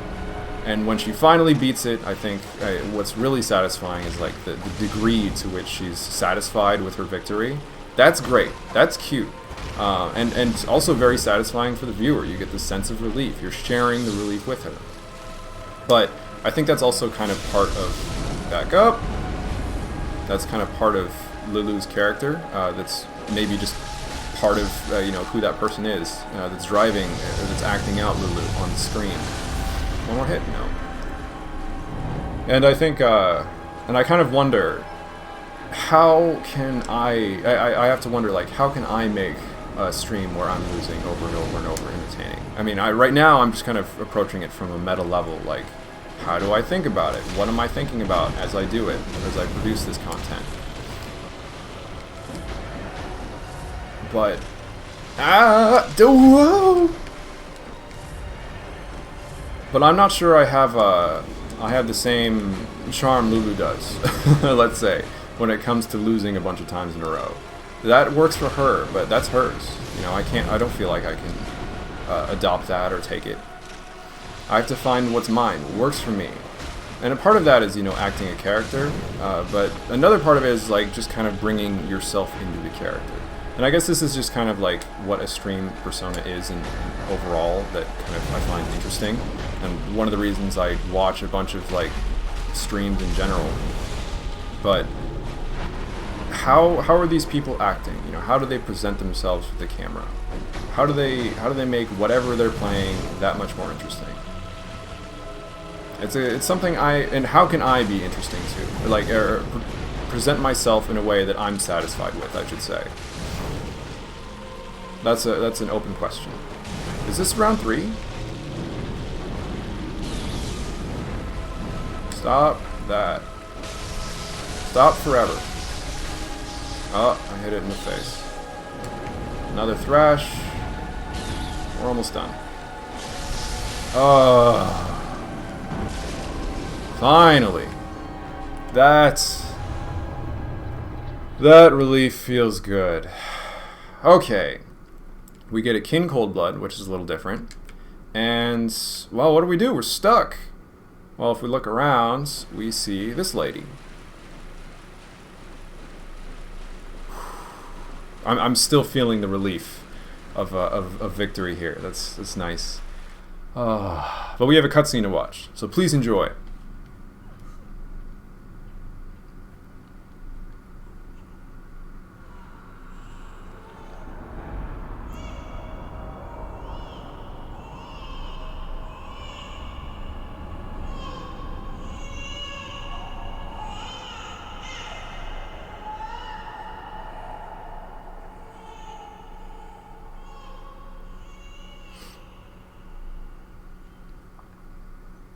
There have been a few references to a red moon, I think, so far. And now that we've destroyed Rom, who was producing a moon from under the lake and projecting it out into the sky, the sea of stars, I guess, the real moon is now apparent. And we can see what it's actually like outside. Ritual secret broken. Seek the nightmare newborn. So this is a message, and once we do that, that's how we escape. That's how we win the game, basically. And you're probably wondering what's that at the top of the screen. Well, it's this guy. I really can't even get out of the way to show him off effectively. But we get teleported to somewhere we've never been, through doors we couldn't have possibly gone through, and there's this guy. Now he's a little more familiar than you might expect. I run through and run back. Hey, that looks familiar. And remember that tonsil stone that we got before? As it turns out, holding this lets you access a secret area if you get picked up by this guy. But what we're gonna do instead of all that bullshit is we're gonna run forward And we're gonna grab the lantern and head home. There's people coming out of the grounds, and they're made of blood. We're hearing bells. It's all very strange. And all these guys hurt real bad. But we gotta make our way home. We gotta make sense of what's happening. And also, there's lots to do. One thing I do want to grab, actually. Just real fast, not very far into the area. Is... Ooh. Stop that. Oh. Don't do that. Okay, taken care of. There's an item that's really easy to get.